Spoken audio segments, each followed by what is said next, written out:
तो मेरा ये कहना है, हम जो लोग बोलते हैं कि मैं हिंदू हूँ, मुसलमान बोलता है मैं मुसलमान हूँ, सिख बोलता है मैं सिख हूँ, क्रिश्चियन बोलता है मैं ईसाई हूँ, तो सब लोग अपने अपने धर्म का अपना परिचय देते हैं। तो मेरा सवाल ये है कि इस धर्म को बनाया किसने है, और अगर बनाया है तो किस मकसद से बनाया है? क्या हम सिर्फ एक धर्म को मान नहीं सकते हैं जो कि इंसानियत धर्म है, और कोई धर्म को न माने, न हिंदू न मुस्लिम न सिख न ईसाई, और किसी भी धर्म को कबूल करवाना क्या जरूरी है? एक सवाल साथ में इसमें जुड़ा हुआ है सर, मैं पूछना चाहूंगा, बिना किसी धर्म को कबूले बगैर क्या इंसान नेक और सही रास्ते पे चल नहीं सकता है? और ये जो अपने अपने धर्म के गुरु हैं, वो किस लिए अपने धर्म का प्रचार करते हैं और किस मकसद से करते हैं? ये मेरा प्रश्न है। भाई साहब, बहुत अच्छा सवाल है कि लोग कहते हैं मैं हिंदू हूँ, मैं मुस्लिम हूँ, मैं सिख हूँ, मैं ईसाई हूँ। तो ये धर्म को किसने बनाया? धर्म होना चाहिए कि सिर्फ? बिल्कुल सही है, धर्म होना चाहिए, और वो होना चाहिए इंसानियत। भाई साहब पूछते धर्म होना चाहिए कि, फिर पूछते क्या धर्म को कबूल करना जरूरी है और क्या एक धर्म में मानना जरूरी है? भाई साहब ने अच्छा सवाल किया कि कोई कहता है मैं मुस्लिम हूँ, कोई कहता है मैं हिंदू हूँ, कोई कहता है मैं ईसाई हूँ, कोई कहता है सिख हूँ।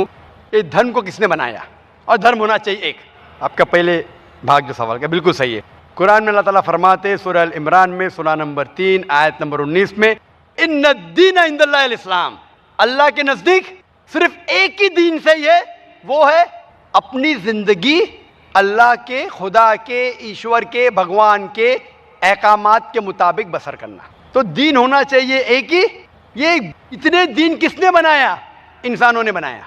हमारा खालिक, हमारा मालिक, हमारा रब, हमारा ईश्वर, हमारा भगवान, हमारा अल्लाह सिर्फ एक ही दीन बनाया, एक ही मजहब बनाया, वो है अमन हासिल करना, शांति हासिल करना, सलामती हासिल करना, अपने खालिक के अहकामात के मुताबिक जिंदगी बसर करने के बाद। इसीलिए दीन, मजहब खालिक ने सिर्फ एक ही भेजा, लेकिन वक्त के दौरान मिलावट होते गए, मिलावट होते गई।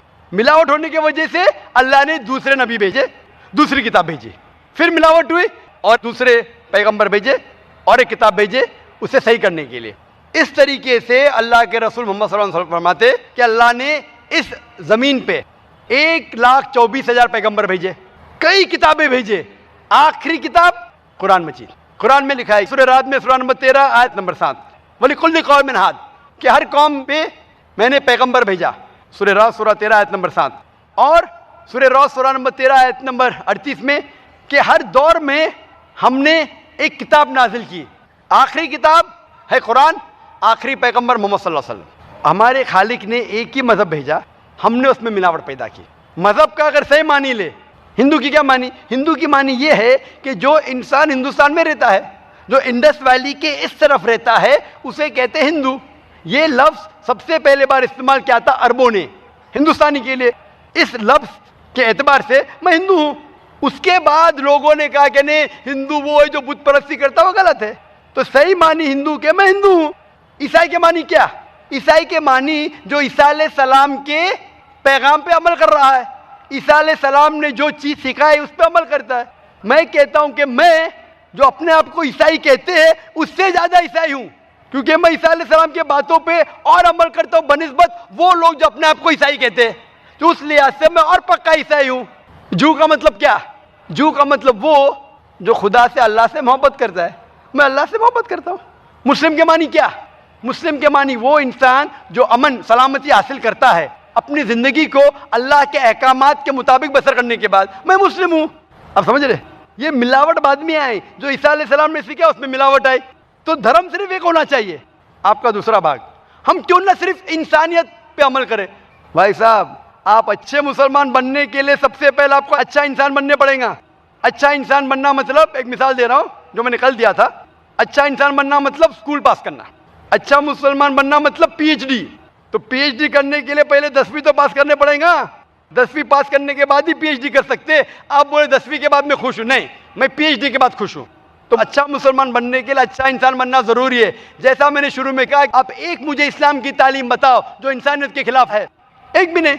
तो इस्लाम मजहब ही इंसानियत का है, लेकिन इंसानियत के अलावा और चीज आपको सिखा रही है। क्या कह रही है? शराब मत पियो। अब इंसानियत में शराब पी सकते क्या? नहीं, इंसानियत की किताब में आप शराब पी सकते।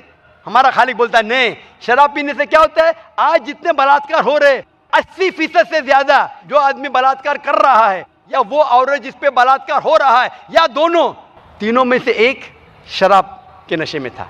इधर वो बलात्कार करने वाला शराब के नशे में था या जो औरत पे बलात्कार हुआ गया, या दोनों शराब के नशे में थे 80%। इसलिए हमारा खालिक, हमारा रब कहता है शराब मत पियो, इंसानियत कहती है शराब पियो। आप किस में मानेंगे, इंसानियत या रब में? तो इसीलिए मुस्लिम बनना इंसानियत का PhD है। अच्छा इंसान बनना मतलब स्कूल पास करना। मैं बिल्कुल आपसे सहमत हूँ, अच्छा इंसान पहले बनो फिर मुस्लिम बनो। अच्छा मुसलमान बनने के लिए रब की इबादत करना जरूरी है। आपने पूछा कि कोई मजहब को फॉलो करना जरूरी है? बिल्कुल। अगर आपके पास रूल्स रेगुलेशन नहीं है, आप जब स्कूल में जाएंगे आप बोलेंगे स्कूल के रूल्स को फॉलो करना जरूरी है क्या? मैं एक दिन पीले कपड़े पहनूंगा, एक दिन नीले कपड़े पहनूंगा, एक दिन लाल। नहीं, रूल फॉलो करो। सब लोग साथ में ABCD, नहीं मैं ACDB पढ़ूंगा, Z पढ़ूंगा, नहीं ABCDEFG कायदे से पढ़ो। आप कोई कायदा फॉलो, अब बोलेंगे रूल फॉलो करना जरूरी है, मैं लेफ्ट हैंड पे नहीं चलाऊंगा, राइट हैंड पे चलाऊंगा। हिंदुस्तान में तो राइट हैंड ड्राइव, अमेरिका में तो लेफ्ट हैंड ड्राइव। नहीं, लाल के ऊपर मतलब मैं जाऊंगा, ग्रीन मतलब मैं ठहर जाऊंगा। रूल नहीं फॉलो करेंगे तो कैसा जिएंगे, कैसा गाड़ी चलाएंगे? तो जब गाड़ी चलाने के लिए रूल फॉलो करने पड़ता है तो जिंदगी बसर करने के लिए रूल नहीं फॉलो करेंगे? ये जाहिल इंसान कहेगा। होशियार इंसान ने, और मैं समझता हूं आप तो होशियार इंसान है।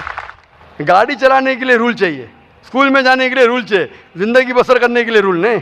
आप बोलेंगे मैं नाक में से खाऊंगा, चलेगा नहीं, मैं मुंह में से खाओ। आप समझ रहे? तो ये हमारा खालिक। आप जब बीमार होते किसके पास जाते? डॉक्टर के पास जाते। डॉक्टर को इल्म है इंसान के जिस्म के बारे में, वो खालिक और सबसे बड़ा डॉक्टर है, वो जानता है क्या अच्छा है क्या बुरा है। इसीलिए खालिक जो कहता है, हम आपको बनाने वाला जो कहता है, उसके अहकामात पे चलने से अच्छे मुसलमान बन सकते हैं और सबसे ज्यादा सफल मुसलमान बन सकते और इंसान बन सकते। मैं पूछना चाहता हूं, आप मानते हैं खालिक में? खाली का मतलब मुझे नहीं पता। बनाने वाला। आप एक ईश्वर में मानते, एक खुदा में मानते या अनेक खुदा में मानते? नहीं, मैं तो सभी जगह जाता हूँ, मंदिर जाता हूँ, मस्जिद जाता हूँ, लेकिन मैं किसी को मानता नहीं। मैं सिर्फ यही मानता हूँ कि मैं भी मंदिर जाता हूँ, मस्जिद, मैं भी मंदिर जाता हूँ, मस्जिद जाता हूँ। एक पावर जो है, जो हमको रूल करती है, मैं उस चीज को मानता हूँ।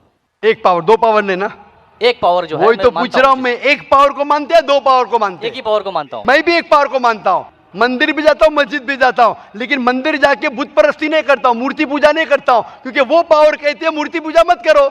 मूर्ति मतलब वो पावर वाले को आप कम पावर दे रहे, बराबर ना?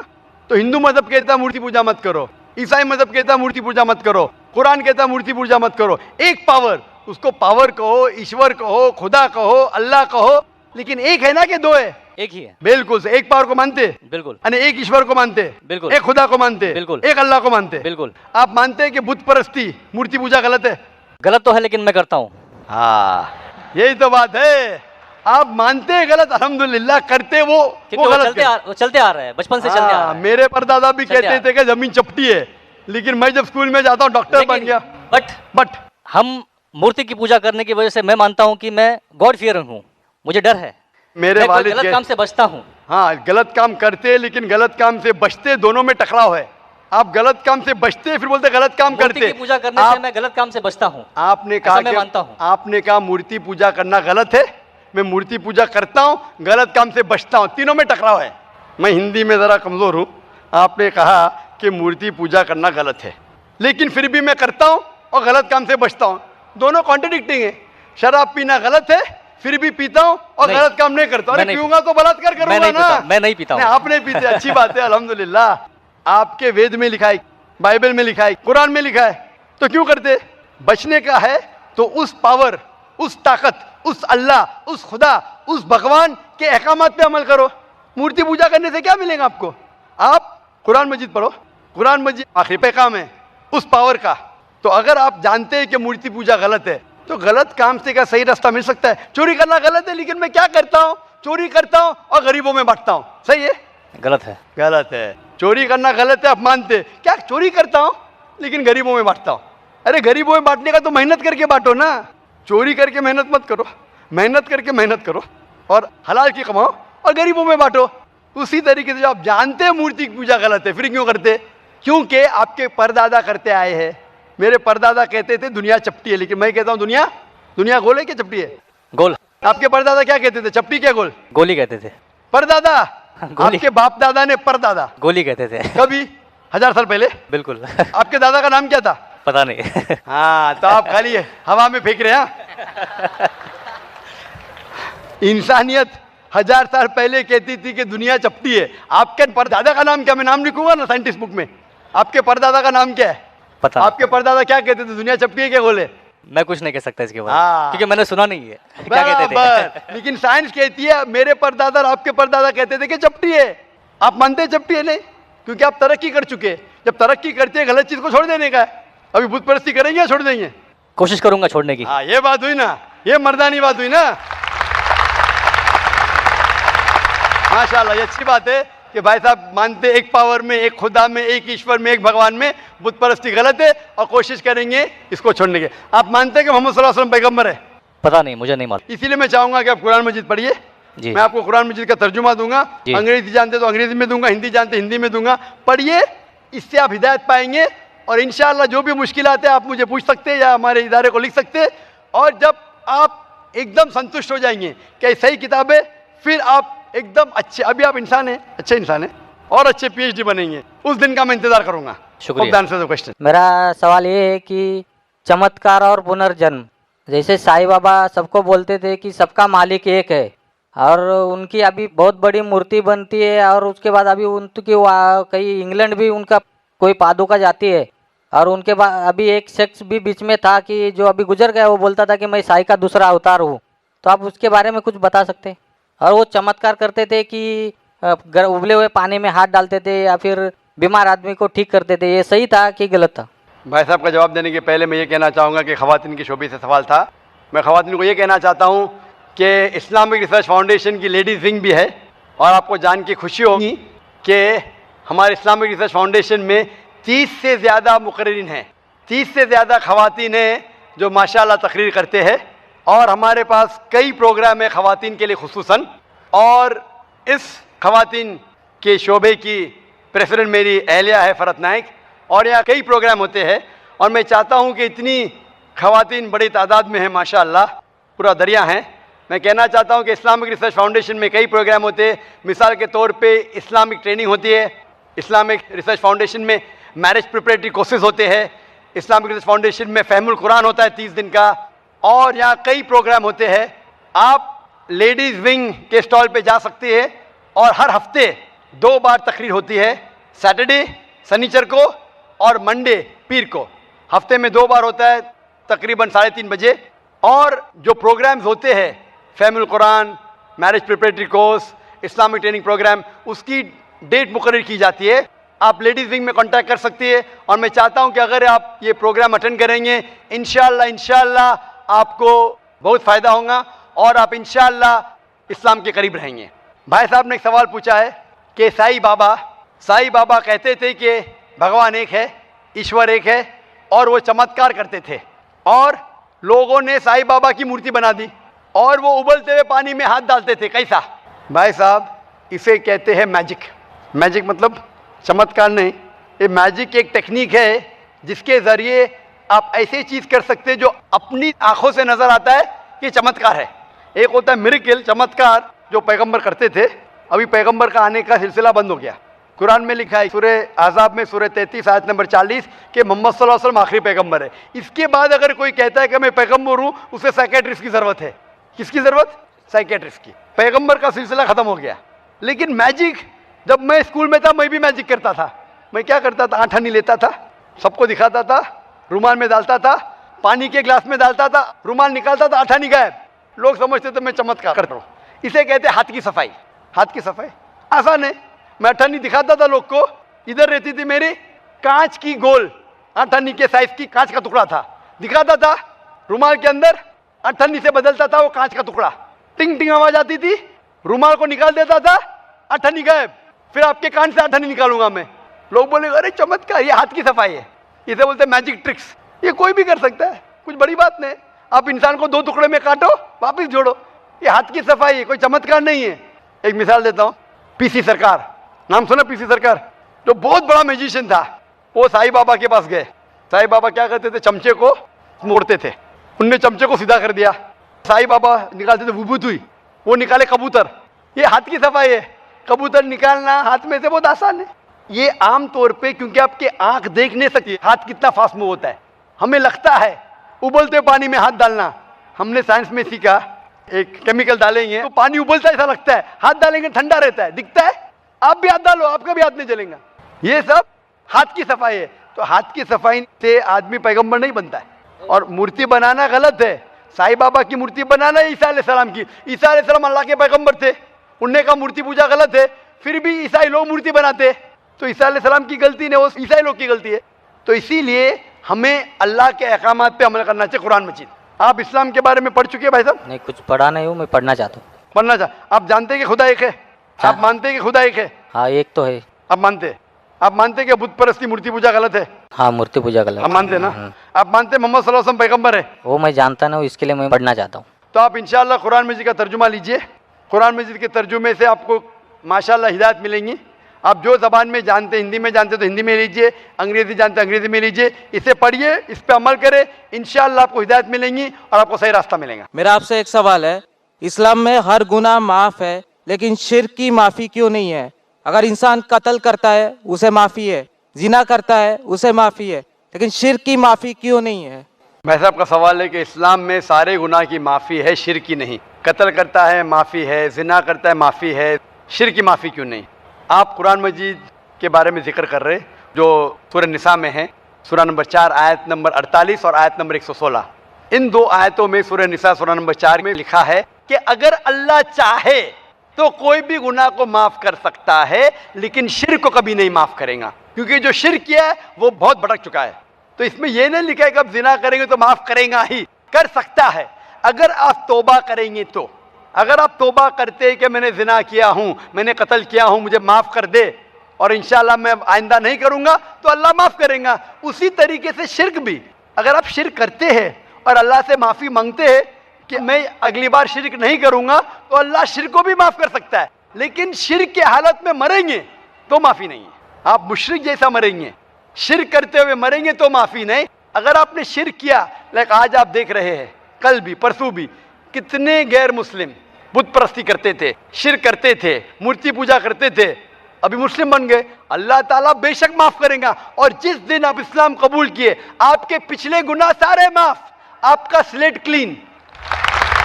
मैं माशाअल्लाह अभी 46 साल का हूँ, अच्छे काम करता हूँ, इंसान हूँ, गलतियाँ भी करता हूँ। आप अगर इस्लाम कबूल करें, आपका स्लेट क्लीन। मेरे तो स्लेट में तो काफ़ी चीज़ ऊपर नीचे है। अगर आप इस्लाम कबूल करें तो अल्लाह के रसूल फरमाते आपके सारे गुनाह माफ, स्लेट इज क्लीन। तो आप एक साफ सुथरे मुसलमान बनते, इसके बाद हिसाब किताब शुरू होगा। तो अगर आप मूर्ति पूजा करते थे, नहीं करेंगे तो क्यों माफ़ी नहीं? सबसे बड़ा गुनाह है। क्योंकि अगर आप जिना करते गलत है, आप रेप करते गलत है, लेकिन आप उस इंसान को चोट पहुँचा रहे। आप अगर कत्ल करते गलत करते, लेकिन अगर मूर्ति पूजा करते तो उस खालिक के नाफरमान हैं, उस खालिक को गाली देने से फर्क नहीं पड़ता है। लेकिन अगर आप उस खालिक को गाली देंगे तो उसके अहकामात पे कैसे अमल करेंगे? आप उसके बताए रास्ते पे भी नहीं चलेंगे, आपका नुकसान होगा। तो आपके नुकसान को रोकने के लिए खुदा कहता है कि मूर्ति पूजा मत करो। कि मूर्ति पूजा करेंगे तो आप उसके जो अहकामात पे अमल नहीं करेंगे, आपको नुकसान होगा, उसके साथ साथ और भी गुनाह करेंगे। इसीलिए मूर्ति पूजा करने वाला सबसे ज़्यादा बहका हुआ इंसान है। लेकिन अगर आप गलती के लिए माफ़ी मांगते हैं और कहेंगे कि अगली बार नहीं करेंगे, तो अल्लाह ताला आपको माफ़ करेगा। मैं पूछना चाहता हूँ, आप मूर्ति पूजा में मानते हैं भाई साहब? जी मानते हैं। क्यों, आपको लगता नहीं गलत है? आप क्या हिंदू है? जी। आपके मजहबी किताब में लिखा है, छंदों के उपनिषद में चैप्टर नंबर 6 अध्याय नंबर 2 श्लोक नंबर 1, एकम अद्वितीयम, खुदा एक है, उसके अलावा कोई नहीं है।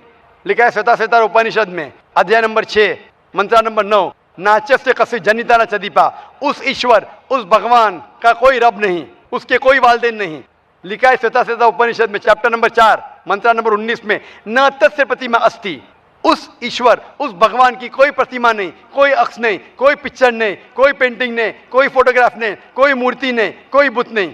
लिखा है यजुर्वेद में चैप्टर नंबर 32 वर्ष नंबर 3 में मंत्र नंबर 3 में, न तस्य प्रतिमा अस्ति, उस ईश्वर, उस भगवान की कोई प्रतिमा नहीं, कोई अक्ष नहीं, कोई पिक्चर नहीं, कोई पेंटिंग नहीं, कोई फोटोग्राफ नहीं, कोई बुत नहीं, कोई मूर्ति नहीं। तो साफ तौर पे कई जगह आप हिंदू की मजहबी किताब में लिखा है कि मूर्ति पूजा गलत है, तो क्यों आप मूर्ति पूजा करते हैं भाई साहब? जी, इस बारे में मुझे सही तालीम नहीं है, मुझे थोड़ा वक्त चाहिए। मैं इतने हवाले दे रहा हूँ कि आपको लगता है कि मैं फेंकते जा रहा हूँ। हवाले के हवाले दे रहा हूं, आप नोट कीजिए। जी। आप लाइब्रेरी में जाइए, आपको वेद नहीं मिलता है तो हमारी लाइब्रेरी में जाओ, इस्लामिक रिसर्च फाउंडेशन। हमारे इस्लामिक रिसर्च फाउंडेशन में आपको वेद का तर्जुमा मिलेगा, महाभारत का तर्जुमा मिलेगा, भगवत गीता के कम से कम 30 तर्जुमे मिलेंगे, बाइबल मिलेगा, बाइबल का तर्जुमा मिलेगा, कुरान का तर्जुमा मिलेगा, हदीस का तर्जुमा मिलेगा। मैं नहीं जानता हूं कहीं भी हिंदुस्तान में इतने मजहबी किताब का तर्जुमा मौजूद है। इस्लामिक रिसर्च फाउंडेशन में फ्री लाइब्रेरी, एयर कंडीशन में बैठो, फ्री पढ़ो। इंशाअल्लाह आपको चाय पानी भी दूंगा मैं। चाय पानी रिश्वत नहीं है, तो क्या आप ठंडे दिमाग से, कभी ठंडा दूंगा कभी चाय पानी, तो आप अच्छे दिमाग से रिसर्च कीजिए। हमारे पास कंप्यूटर सॉफ्टवेयर है, आप क्या जानना चाहते हैं वेद के ऊपर बटन दबाओ, मिलेगा आपको। किधर लिखा है मूर्ति पूजा हराम है, बटन दबाओ कंप्यूटर में निकलेगा बाहर। वेद के कंप्यूटर सॉफ्टवेयर है, बाइबल के कंप्यूटर सॉफ्टवेयर है, कुरान के कंप्यूटर सॉफ्टवेयर है, हदीस के। तो मैं आपसे दरखास्त करता हूं कि आप रिसर्च कीजिए कि खुदा एक है, रिसर्च कीजिए कि मूर्ति पूजा गलत है, रिसर्च कीजिए कि आखिरी पैगंबर मोहम्मद सल्लल्लाहु अलैहि वसल्लम है। और मैं दुआ करता हूं कि आपको हक जल्दी मिलेंगे ताकि आप इस दुनिया और आखिरत में सफलता पाए। शुक्रिया। कि जो पंडित लोग हाथ की रेखा और राशि से देख के जो भविष्य बताते हैं वो सही है या झूठ? क्या उनको ऐसा करना चाहिए या नहीं? भाई साहब का सवाल है कि जो पंडित लोग हाथ की रेखा देखते हैं और कुछ कहते हैं, जो ज्योतिष होते हैं, वो सही है क्या गलत है? ये जो है ना, ये सब ढोंग है, अक्सर बकवास है। क्यों? ये साइकोलॉजी के साथ खेलते हैं। मिसाल के तौर पे आप जाएंगे, पूछेंगे, वो पंडित कहेंगे या मशीन कहेंगी कि आपके साथ 10 रोज में कुछ गलत होने वाला है। 100 अच्छा भी होगा तो एक गलत तो होगा ना। फिर दूसरे मशीन पे जाएंगे तो वहाँ लिखा है कि 10 दिन में आपके साथ कोई अच्छा काम होने वाला है। 10 चीज़ गलत होंगी, एक तो अच्छा होगा। एक मिसाल दूंगा मैं आपको। अमेरिका में एक साइकोलॉजी प्रोफेसर स्टूडेंट्स को पढ़ाता है। एक हफ्ते बाद कहता है कि मैं आपके बारे में लिखूंगा, चिट्ठी पे हर स्टूडेंट के बारे में, उसके बैकग्राउंड के बारे में लिखूंगा, लेकिन आप चिट्ठी को बंद रखो। एक साथ चिट्ठी खोलो और नंबर दो, कितने फीसद में सही था। तो सब बच्चे, 100 बच्चे थे, अपनी चिट्ठी खोलते, उसमें से आता है कि more than 95% of the student said that the teacher was more than 90% correct. 95% जो थे तालिब इल्म, उन्होंने कहा कि 90% से ज्यादा जो प्रोफेसर ने लिखा है वो सही लिखा है। इसका सीक्रेट है कि प्रोफेसर ने सब 100 बच्चे लोग के लिए वही चीज लिखा। ये आम बात है, कुछ गलत होने वाला है, कुछ अच्छा होने वाला है, कुछ बुरा होने वाला है।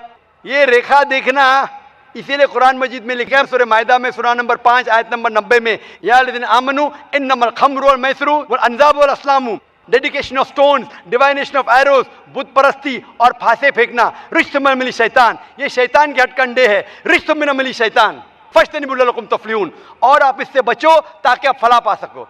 तो ये फांसे फेंकना, ज्योतिषगिरी, ये हराम है, शैतान के हथकंडे, आप इससे बचो। मैं आपसे पूछना चाहता हूं कि आप मानते हैं कि खुदा एक है? जी। आप मानते हैं कि बुत परस्ती, मूर्ति पूजा गलत है? हाँ, गलत है। आप मानते हैं कि मोहम्मद सल्लल्लाहु अलैहि वसल्लम उसके पैगंबर है अल्लाह के? नहीं, मैं ये जानने के लिए कुरान का हिंदी तर्जुमा चाहता हूँ। इंशाअल्लाह आप जो भी ज़बान पे आपको महारत है, हिंदी ज़बान पे तो हिंदी तर्जुमा लीजिए, मराठी ज़बान तो मराठी में लीजिए, आप यहाँ सकते तर्जुमा ले सकते। और मैं दरख्वास्त करूँगा आपसे कि तर्जुमा पढ़िए, इंशाअल्लाह इस तर्जुमे के बाद हिदायत पाएंगे और इंशाअल्लाह आपको सही राह दिखेगा इंशाअल्लाह। I wanted to ask you a philosophical question about inequality. In the world we see inequality everywhere, where some people are born poor, some are rich, some are Muslim, some are Hindu, some babies die at birth, all sorts of different things happen, and not everyone is given the same opportunities.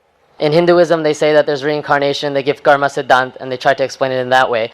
I wanted to understand what Islam's take on this is. The brother asked a very good question, that Hinduism believes in reincarnation. Hinduism believes that you have many births, because some people are born handicapped, some people heart disease, some people born healthy, some people poor, some people rich. So what is the justification?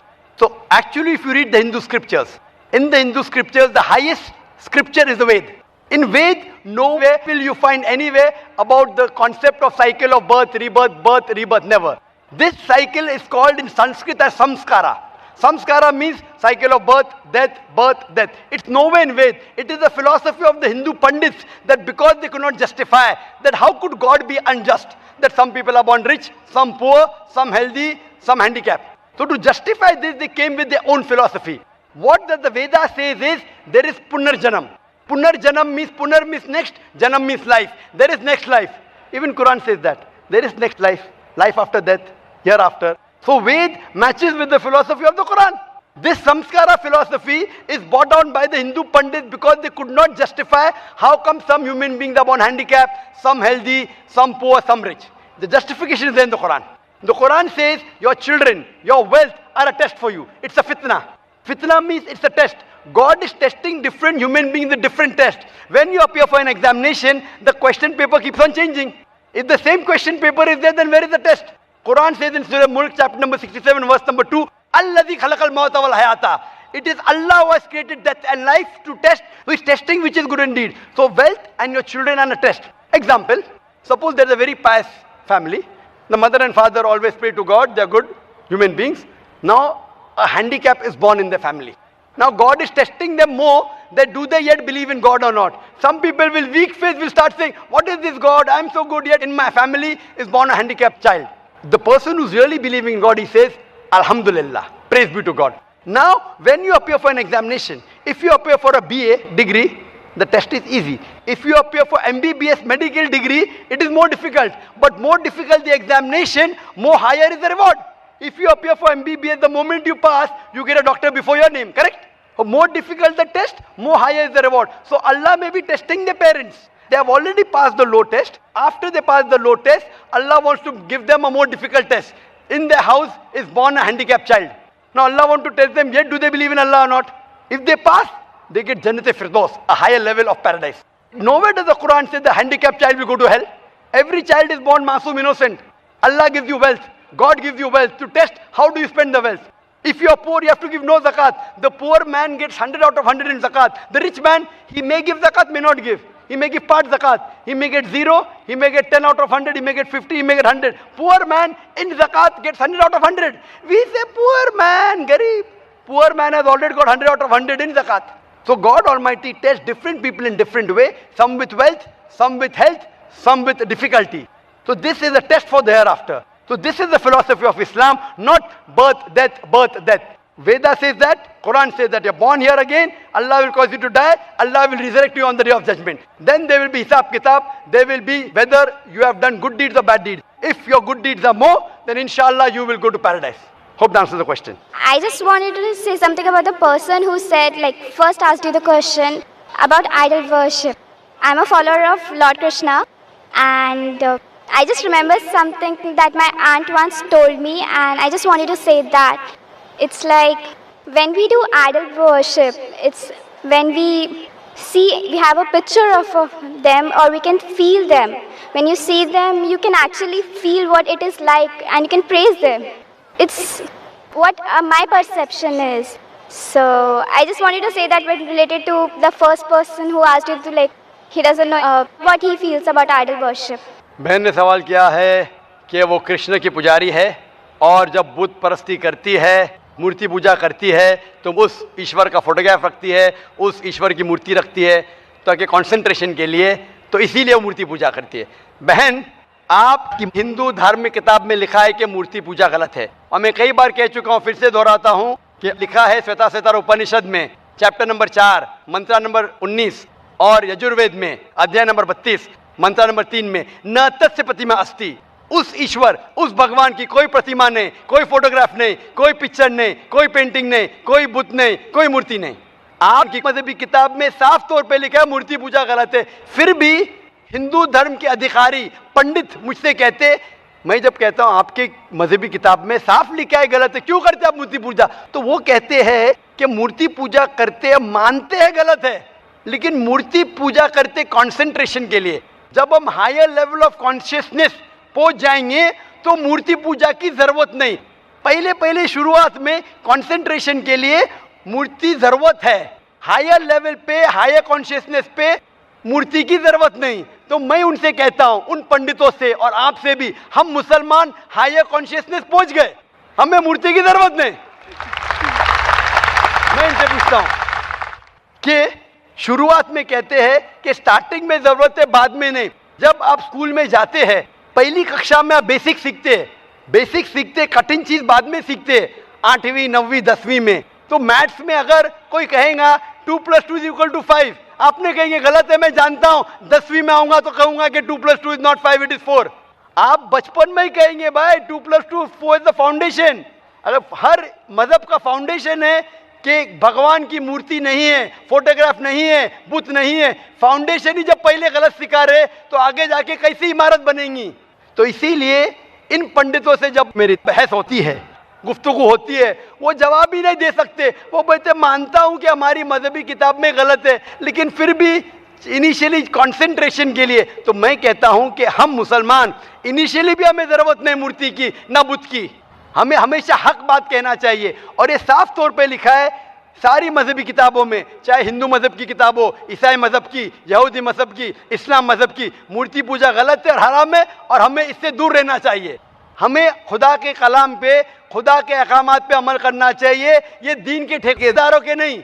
अगर आपको लगता है कि जाकिर गलत है, जाकिर को भी छोड़ो, जाकिर इस्लाम में जीरो है। अगर जाकिर वो बात कर रहा है जो खुदा से मिलती है, जो आखिरी पैगंबर से मिलती है, इसीलिए मैं हवाला देता हूँ, चैप्टर नंबर वर्स नंबर। इतने हवाले थोड़ी फेंक रहा हूँ मैं, आप चेक करो और जाके तहकीक करो, संतुष्ट हो जाएंगे तो अमल करो। तो मैंने इतने हवाले दिया हूँ बहन, आप मानते हैं कि बुत परस्ती गलत है अभी? Sir, I completely agree with what you said. माशाल्लाह, आप अग्री करते हैं लेकिन अमल नहीं करते। There's another point of it.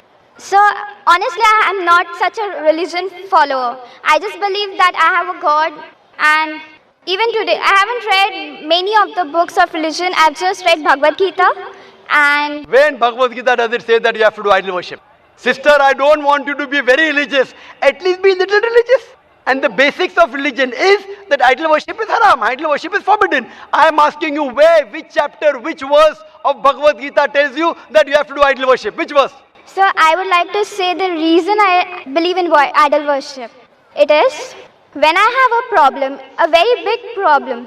All I do is I close my eyes, visualize and feel my Lord, that is Lord Krishna whom I worship, and it just makes me feel so much better. I get so much strength that I know I'm ready to face anything that comes. Oh, I will give you the reply. Sister, if you read Bhagavad Gita, chapter number 7, verse number 20, it says that those whose desire has been stolen by material things, they do idol worship. Verse number 21 says that if you worship the false god, God will fulfill your wish, you will go to the kingdom of the false god. So Bhagavad Gita says that if you worship false god, he will fulfill your requirements, but you will go to the kingdom of the false god. Same thing is mentioned in the Quran. Allah gives you, even if you worship wrong things, Allah fulfills your desires and you go more into the depths of darkness. So this is, God is testing you, that do you really worship the true God or do you believe in wrong things? If you worship the wrong thing, Allah fulfills your desires and puts you more in the depths of darkness. You may think that if you ask an idol for wealth, you get wealth. Wealth will not take you to paradise. Following the commandments of God will take you to paradise. So sister, isn't it mentioned in Bhagavad Gita that don't do idol worship? It says those whose intelligence has been stolen by material desires, they do idol worship. So do you mean, I'm asking you, are you a materialistic person? I don't think so. So then why do you do idol worship? You are going against the teachings of Bhagavad Gita. I get it. I would like to think about it. Thank you, sir. Go back home, think about it, read the translation of Bhagavad Gita, and I request you to even read the translation of the Quran. Inshallah, you read the translation of the Quran, and inshallah, I will ask the sisters to give an English translation. And if you are satisfied, it will show you the true direction of how a life should be led. Hope that answers the question, sister. मेरा सवाल ये है कि जो non com से इस्लाम कबूल करता है तो उनके लिए जो सुन्नी है 24 है ये सब क्यों है? बहन ने बहुत अच्छा सवाल पूछा है कि जो नॉन मुस्लिम, गैर मुस्लिम इस्लाम कबूल करना चाहता है तो ये सुन्नी है, ये 24 है, ये क्यों है? बहन, कुरान मजीद में कहीं भी सुन्नी और 24 नहीं लिखा है। 24 नंबर का सूरा है, लेकिन कुरान मजीद में 24 नहीं लिखा है, ना सुन्नी लिखा है। मुस्लिम उसे कहते हैं जो अमन सलामती हासिल करता है अपनी ज़िंदगी को अल्लाह के अहकामात के मुताबिक बसर करने के बाद। तो कोई भी गैर मुस्लिम जब मुस्लिम बनता है, उसे जो अल्लाह सुब्हाना ताला के अहकामात है कुरान मजीद में और अल्लाह के रसूल मोहम्मद सल्लल्लाहु अलैहि वसल्लम के अहकामात है सही हदीस में, उस पर अमल करना चाहिए। ना ही कोई सुन्नी, ना ही कोई 24, ना ही कोई 26। सही है मुस्लिम। अल्लाह और अल्लाह के रसूल की बात पे आपको अमल करना चाहिए, और अल्लाह और अल्लाह के रसूल के बात में कहीं भी 24 नंबर नहीं है, कहीं भी सुन्नी नहीं। लफ्ज़ है मुस्लिम। क़ाला इन्ननी मिनल मुस्लिमीन, कहो कि मैं मुस्लिम हूँ। बहन, मैं आपसे पूछना चाहता हूँ कि आप इस्लाम कबूल करना चाहती? हाँ। सुन्नी या 24? That's the confuse. Ji, confusion. हाँ, तो ना सुन्नी को लो ना 24 को लो, सही इस्लाम को लो, कुरान और सही हदीस। आप कुरान पढ़िए बहन, कुरान का तर्जुमा पढ़िए, उसमें जो अहकामात लिखे ना जाकिर की बात पे जाओ। अगर कोई भी आदमी, कोई भी आलिम, कोई भी दाई अगर अल्लाह और अल्लाह के रसूल की बात के मुताबिक पैगाम देता है, अब उसको मानो। अगर जाकिर की बात जो सुनते हैं, मैं हवाला दे रहा हूँ कुरान मजीद का रेफरेंस नंबर, हदीस चेक करो, सही है तो जाकिर की बात को मानो, नहीं तो जाकिर को भी छोड़ दो। आपको मानना चाहिए अल्लाह और अल्लाह के रसूल, और वो लोग जो अल्लाह और अल्लाह के रसूल की बात कहते। तो जब भी कोई कहेगा सुन्नी, आप बताएंगे मुझे सुन्नी किधर लिखा है? कुरान मजीद में मिलेगा ही नहीं आपको।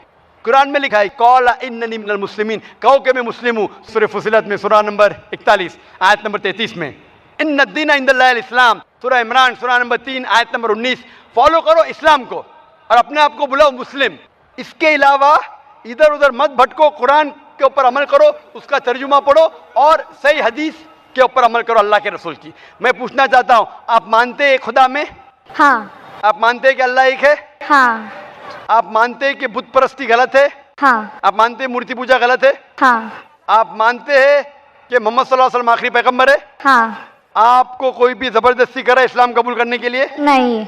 कोई भी प्रेशर डाल रहा है? नहीं। कोई भी रिश्वत दे रहा है? नहीं। आप अपने दिल से कबूल करना चाहते हैं? हाँ। अपने पूरे होशो आवाज के साथ? हाँ। मैं अरबी में कहूंगा, आप उसको दोहरा सकते हैं। अशहदु अशहदु अल्लाह अल्लाह इलाहा इलाहा इल्लल्लाह इल्लल्लाह व अशहदु वशहदु अन्ना अन्ना मोहम्मदन मोहम्मदन अब्दुहु अब्बुहु व रसूलुहु। वसुर। मैं शहादत देती हूँ मैं शहादत देती हूँ कि अल्लाह के अलावा अल्लाह के अलावा कोई माबूद नहीं कोई माबूद नहीं और मोहम्मद सल्लल्लाहु सल्लल्लाहु अलैहि वसल्लम अलैहि वसल्लम उसके पैगंबर उसके पैगंबर और बंदे हैं। और बंदे हैं। माशाल्लाह मुसलमान हो चुकी है और मैं दुआ करता हूँ कि अल्लाह ताला आपको जन्नत नसीब फरमाए, और मैं आपसे दरख्वास्त करता हूँ कि आप भी मेरे दुआ कीजिए। और यहाँ बैठे सभी लोगों को से मैं दरख्वास्त करना चाहती हूँ कि सब मेरे लिए दुआ करिए और मेरे फैमिली के लिए भी दुआ करिए। इंशाअल्लाह यहाँ लाखों लोग मौजूद है और करोड़ों लोग आपको पीस टीवी पे देख रहे हैं। मैं उनसे दरख्वास्त करता हूँ कि इस बहन के लिए दुआ करे कि उसकी मुश्किलात हल हो जाए, और उसकी फैमिली के लिए भी है कि अल्लाह ताला उसको और उसकी फैमिली को हिदायत दे। आमीन सुम्मा आमीन। डॉक्टर साहब, सबसे पहले मैं आपको प्रणाम करना चाहता हूँ कि आप इस्लाम को इतने प्रैक्टिकल तरीके से और प्रॉपर तरीके से इस्लाम जो आवाम है उसमें उसकी अवेयरनेस फैला रहे हैं। इसके लिए सबसे पहले मैं आपको प्रणाम करना चाहूँगा तहे दिल से। सवाल मेरा ये है कि मैं एज इंडिविजुअल मैं सोचता हूँ कि जब से मैं पैदा हुआ हूँ और मैं ब्राह्मण कुल में पैदा हुआ, हिंदू में पैदा हुआ हूँ और मैं नॉन वेज खाता हूँ, मेरे पिताजी के द्वारा मतलब बाय बर्थ चला आ रहा है, but my soul is not always accepting this act of like जो गोश्त खाना है। जैसे आपने अभी अपने नॉर्मल सवालों में भी बताया कि गोश्त खाना कितना ठीक है कितना नहीं ठीक है, लेकिन my soul is not accepting कि ये गलत है। हम अपने बच्चों को जरा चोट लगती है तो हम उनके लिए क्या क्या नहीं करते हैं, कितना दर्द होता है, कितना पश्चाताप करते हैं, लेकिन हिंदुओं में भी कुर्बानी होती है। हाँ, और उनमें ऐसा क्यों नहीं होता? हम ऐसे जस्टिफाई क्यों नहीं कर पाते हैं? भाई साहब कहना चाहते हैं कि उन्हें तकरीर सुनी है और मेरी तकरीर से मुतासिर हुए कि मैं इस्लाम को प्रैक्टिकल वे में समझाता हूँ और सही तरीके से। भाई साहब का सवाल है कि वो नॉनवेज खाते हैं लेकिन दिल संतुष्ट नहीं है। नॉनवेज दिल संतुष्ट है तो मत खाओ, खाना फर्ज नहीं है। मैं उसको छोड़ना चाहता हूँ, मैं छोड़ दूंगा भी, ऐसा है। मेरा जवाब सुनिए भाई साहब, आपने सवाल तो पूछ लिया है ना? हाँ हाँ, जवाब तो सुनिए। हाँ बिल्कुल। पूरा हुआ क्या जवाब? शुरू हुआ है। नहीं। इस्लाम में गोश्त खाना फर्ज नहीं है। आप अच्छे मुस्लिम बन सकते 100% शाकाहारी बनने के बाद भी, फर्ज नहीं है इस्लाम में। लेकिन मैंने जो आपको दलील दी वो ये दलील दी कि आप जो कहते अपने बच्चे को चोट लगती है तो दर्द होता है आपको, तो जानवर को चोट लगती है दर्द होना चाहिए ना, तो पेड़ पौधे को चोट होती है आपको दर्द नहीं होता है? कैसे इंसान है आप? वही तो मेरा सवाल है कि उसमें हम जस्टिफाई क्यों नहीं करते हैं? हमारा ये है कि इसीलिए मैं कहता हूं, लेकिन पेड़ पौधों की चीख आपको सुनाई नहीं देती। आपने मेरा जवाब सुना कि नहीं? मैं जो जवाब दिया, 8वीं गलतफहमी गोश्त के बारे में, मैं साफ तौर से कहा कि पेड़ भी चीखते हैं, उसकी चीख सुनाई नहीं देती। मैं पूछना चाहता हूं, आपका बच्चा गूंगा है, आप उसको चुबोते, हाथ काटते उसका, वो रोता है, सुनाई नहीं देता, तो खुश है क्या आप? मैं खुश नहीं हूं, इसीलिए तो मेरा समाधान मैं बोलता हूं। मैं तो आप भाजी पाला क्यों खाएंगे? फिर भाजी पाला भी मत खाओ, आप जिएंगे कैसा? आप जब सांस लेते जिरासिम जाते, आपके जिस्म में जिरासिम जर्म्स जाते, जर्म्स की भी जिंदगी होती है, लाइफ होती है। आप उनका कत्ल क्यों कर रहे? आप खड़े, अभी हर मिनट आप सांस ले रहे, हजारों जम्स में कत्ल कर रहे, क्यों कर रहे? कैसे इंसान है आप? जवाब दो। आप कातिल है। ठीक है, जो नहीं दिखता है ठीक नहीं, उसमें तो हम ठीक है लोग क्या कुछ भी ठीक अपना- नहीं है? नहीं हम दिखता है लोग का मतलब अपने ट्रेडिशन को जैसा हम लोग पैदा होते हैं, जो चीज फॉलो करा दी जाती है या उसको थोप दिया जाता है, उसी को हम फॉलो करते चले आते हैं। मेरे बाप दादा कहते थे दुनिया चपटी है, क्या मैं मानूं? नहीं, मैं मान नहीं रहा हूँ, इसीलिए तो मैं आपसे समाधान चाहता हूँ। इसीलिए मैं कहता हूं कि साइंस अभी तरक्की कर चुकी है। साइंस कहती है कि पेड़ पौधों में भी जान है, जानवर में भी जान है। जो जानवर खाने के लिए बनाए गए उसको खा सकते हैं, जो जानवर से नुकसान होता है मत खाइए। साइंस टेक्नोलॉजी कह रही है। ये आपके परदादा जो कह रहे, कुछ सही कहते थे, कुछ गलत कहते थे। जो सही कहते उसके ऊपर अमल करो, जो गलत कहते उसे छोड़ दो। आप मानते हैं कि बुत परस्ती गलत है या सही है? मैं 100% उस चीज को नहीं सही कह सकता हूँ कि गलत या सही है। नहीं, गलत है या सही है? मैं फॉलो कर रहा हूँ तो मैं उसको सही मानता हूँ। फॉलो कर रहे इसलिए सही मानते। आप चोरी करेंगे तो चोरी सही हो जाती है? नहीं, आप नहीं करते। अगर एक इंसान बोलेगा मैं चोरी कर रहा हूँ इसलिए सही है, तो ये सही दलील है? नहीं, सही चोरी वो नहीं, मैं आवाम के कहता द्वारा हूँ कहा गया है कि गलत मैं है। पूछता हूँ, अगर एक चोर दलील देता है आपको कि मैं चोरी करता हूँ इसलिए सही, आप वो दलील को मानेंगे? तो वो समाज के द्वारा बता दिया गया कि चोरी गलत है, इसलिए हम उसको गलत, क्योंकि उसमें आपके किताब में साफ उसमें तौर किसी से का अहित होता है, किसी का अहित होता है। भाई साहब, आपकी किताबों में साफ तौर से लिखा गया है कि मूर्ति पूजा गलत है, बुत परस्ती गलत, फिर भी आप कर रहे। मुझे सर उतना अवेयर होता तो मैं यहाँ क्यों आता? इतना मनुष्य में आप अगर आ गए इधर तो अभी पूछ रहा हूँ, अभी अवेयरनेस आया कि नहीं? अभी आप 3 घंटे से इधर है, अभी आप अवेयर नहीं होंगे तो आने का फायदा क्या आपके? आप इतने घंटे से है इधर, मेरी तकरीर सुन चुके हैं, सवाल जवाब सुन चुके, इतने हवाले दिया, मैं चैप्टर नंबर वर्स नंबर वेद का, उपनिषद का वो मैंने लिखा अभी माशा लिख लिए। तो अभी आपको यकीन हुआ कि मूर्ति पूजा गलत है? गलत इमेजिनरी चीज को मैं गलत तो नहीं मान सकता। आप घर पे जाके तहकीक कीजिए भाई साहब, घर पे जाके तहकीक कीजिए और तर्जुमा पढ़िए वेद का, आपके उपनिषद का, और मैं कहूंगा कुरान मजीद का तर्जुमा भी पढ़िए।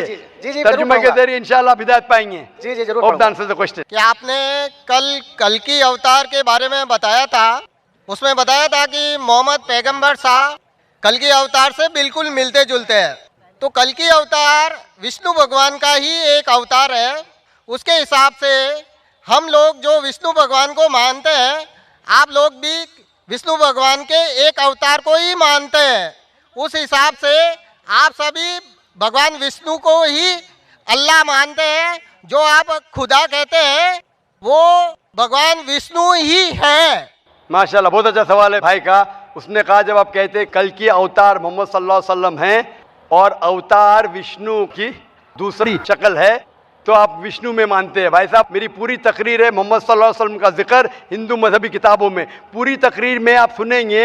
उसमें मैंने साफ तौर से अवतार के मानी क्या है, अवतार जो कहते हैं भगवान की मूर्ति, ये आम हिंदू कहते हैं। अवतार संस्कृत वर्ड है जो आता है औ और त्र से। औ टू डिसेंड, त्र मतलब डाउन, नीचे आना। उसका मतलब है कि खुदा ने पैगंबर भेजा है। अवतार का सही तर्जुमा है पैगंबर। ये मतलब नहीं कि भगवान की मूर्ति या भगवान की शक्ल। अवतार की सही मानी संस्कृत में है पैगंबर। तो हम कहते हैं वो अल्लाह का पैगंबर है, और अल्लाह का आखिरी पैगंबर कल की अवतार जो जिक्र है आपकी किताबों में, कल की पुराना में, वो मोहम्मद सल्लल्लाहु अलैहि वसल्लम में, यानी मोहम्मद सल्लल्लाहु अलैहि वसल्लम आखिरी पैगंबर है। तो फर्क ये है कि अवतार की मानी आप जानते नहीं हैं। मैं पूछना चाहता हूं, आप मानते हैं मोहम्मद सल्लल्लाहु अलैहि वसल्लम आखिरी पैगंबर है? और भी पैगंबर आ सकते हैं? आ सकते ने, बहुत से आ चुके, 1,24,000, और मोहम्मद सल्लल्लाहु अलैहि वसल्लम आखिरी पैगंबर है। इसके बाद कोई पैगंबर नहीं आएगा। आपके किताब में लिखा है कल की अवतार आखिरी पैगंबर है, हमारी किताब में लिखा है सूरह अहज़ाब में सूरह नंबर 33 आयत नंबर 40 में क्या मोहम्मद सल्लल्लाहु अलैहि वसल्लम आखिरी पैगंबर है। इसके बाद कोई पैगंबर नहीं आएगा। उसके पहले बहुत आ चुके हैं। आप मानते हैं मोहम्मद सल्लल्लाहु अलैहि वसल्लम आखिरी पैगंबर है? हाँ। आप मानते हैं कि खुदा एक है? भगवान एक है। आप मानते हैं कि बुत परस्ती गलत है, मूर्ति पूजा गलत है? आप मानते? मूर्ति पूजा गलत है, लेकिन आप अगर अरब कंट्रीज में जाके देखोगे ना, तो वहाँ पे जितने अरब कंट्री को छोड़ो भाई साहब, मैं हिंदुस्तान में हूँ, मैं बम्बई में हूँ, आप बॉम्बे में, टाइम बहुत कम है। मैं आपसे पूछना चाहता हूँ, आप मानते हैं क्या मूर्ति पूजा में? अरब कंट्री को छोड़ो, हम बम्बई शहर में, आप मूर्ति पूजा को मानते? जितने भी मुसलमान हैं, अगर उनके किसी के घर में जाके देखो ना, उनके अगर फादर चल गए हैं तो वो उनकी फोटो लगाते हैं, तो वो फोटो भी एक मूर्ति पूजा ही हो गई ना। भाई साहब ने कहा